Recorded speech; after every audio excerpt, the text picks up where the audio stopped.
Have you ever judged someone by their job, their clothes, or the way they spoke? What if I told you that one wealthy man tried to expose his maid as a thief by leaving his safe wide open?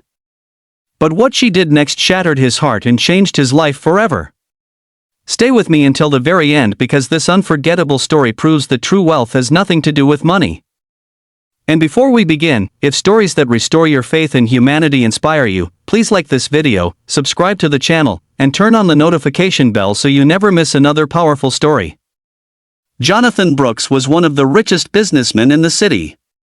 At 54 years old, he owned luxury hotels, office towers, and expensive homes across the country.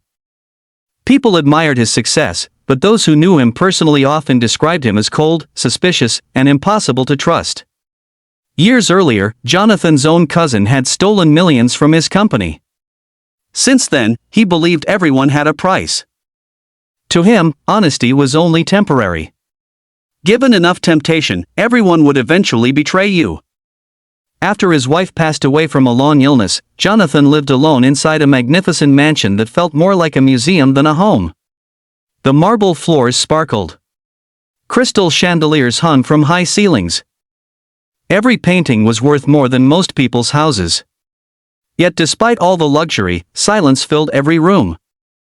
3 months earlier, Jonathan had hired a new housemaid named Maria Santos. Maria was 46 years old, a widow, and the mother of a 19-year-old son named Daniel, who dreamed of becoming an engineer. She lived in a tiny rented apartment on the edge of town. Every morning before sunrise, she took 2 crowded buses just to reach Jonathan's mansion. Life had not been kind to Maria. Her husband had died in a construction accident 8 years earlier. Since then, she worked multiple cleaning jobs to pay for Daniel's education. Some nights she skipped dinner so her son could have enough food.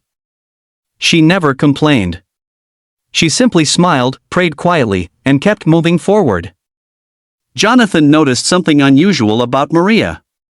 She never asked for advances on her salary. She never took leftovers home unless he specifically offered them.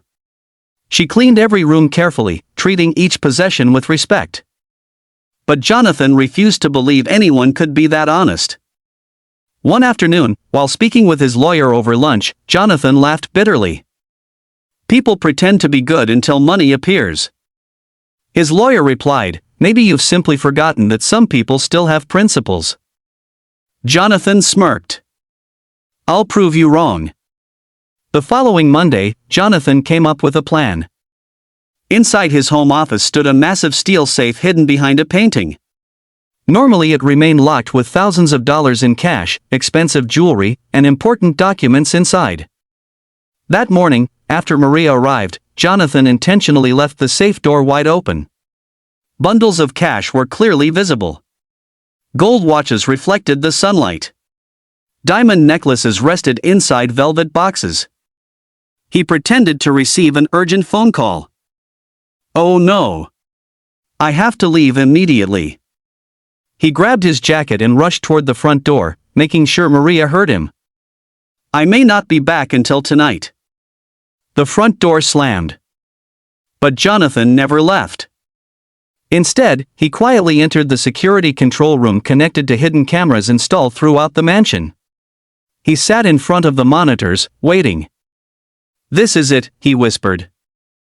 Minutes later, Maria entered the office carrying cleaning supplies. She stopped. Her eyes widened as she noticed the open safe. Jonathan leaned closer to the monitor. "This is where it happens." Maria slowly walked toward the safe. Jonathan almost smiled. She looked inside. Stacks of cash. Jewelry. Luxury watches. Enough money to completely change her life. Enough to pay Daniel's university tuition. Enough to buy a home. Enough to erase years of suffering. She stood perfectly still. Jonathan watched every second. Maria quietly looked around the room. His heart raced. Instead of reaching inside, she gently closed the safe door without touching anything. She searched the office until she found Jonathan's phone number written on a contact card near the desk. She used her own inexpensive mobile phone to call him. Jonathan stared silently as his phone vibrated beside him. He answered without revealing where he was. Hello? Sir? I'm sorry to bother you. Yes? I think you accidentally left your safe open before leaving.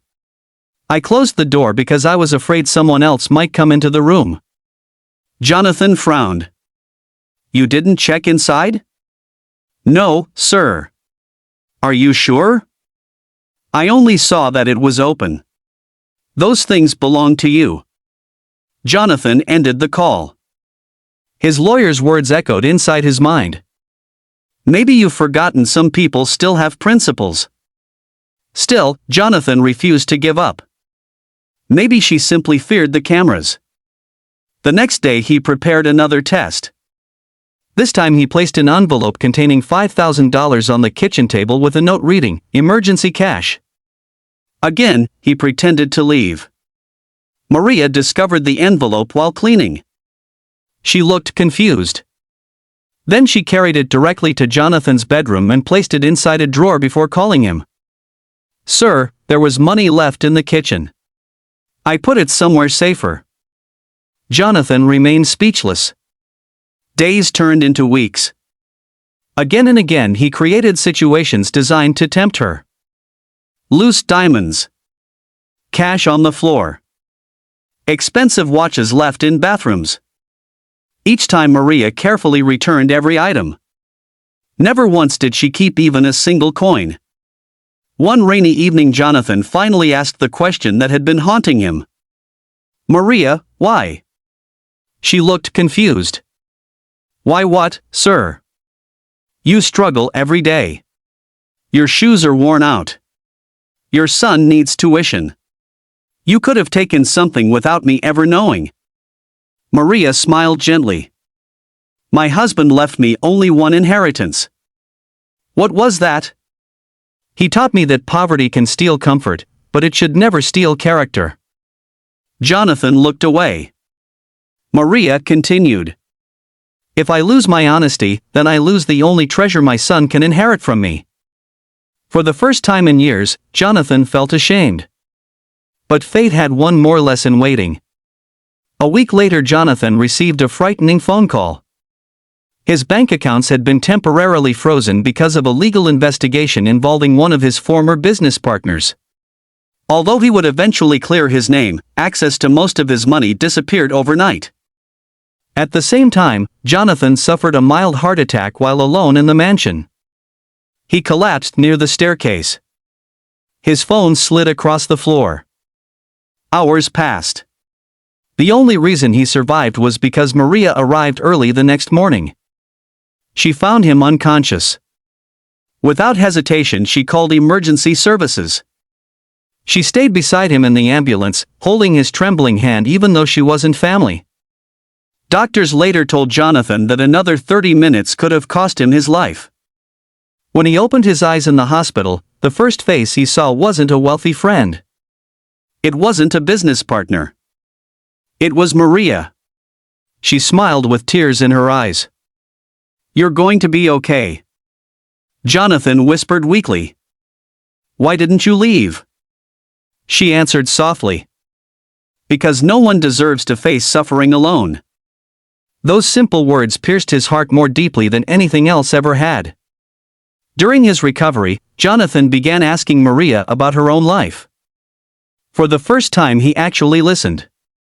He learned about Daniel's dreams. He learned about unpaid rent. He learned about the nights Maria pretended she wasn't hungry so her son could eat. Yet despite everything, she had never stolen. Never complained. Never asked for pity. Jonathan realized something painful. The woman he had repeatedly tested possessed more integrity than many executives running his companies. Months later, Jonathan invited Maria and Daniel to dinner inside the mansion. Both felt nervous. Jonathan stood before them holding a small wooden box. I owe both of you an apology. Maria looked surprised. I spent months trying to prove you were dishonest. She lowered her eyes. I was wrong. Jonathan opened the box. Inside was the deed to a comfortable 3-bedroom house. Daniel gasped. Maria burst into tears. Jonathan wasn't finished. He handed Daniel another envelope. Inside was a full university scholarship funded personally by Jonathan. I believe your father would be proud. Daniel couldn't speak. Maria covered her face as tears flowed freely. But why? She whispered. Jonathan smiled sadly. Because you reminded me that trust isn't built by wealth. It's built by character. Years passed. Daniel graduated with honors as an engineer and later joined Jonathan's company not because of charity, but because of his talent and hard work. Maria eventually retired comfortably. Jonathan changed too. He established a foundation supporting widows and hard-working families struggling to educate their children. Whenever people praised him for his generosity, Jonathan always shook his head. I wasn't the one who taught the greatest lesson.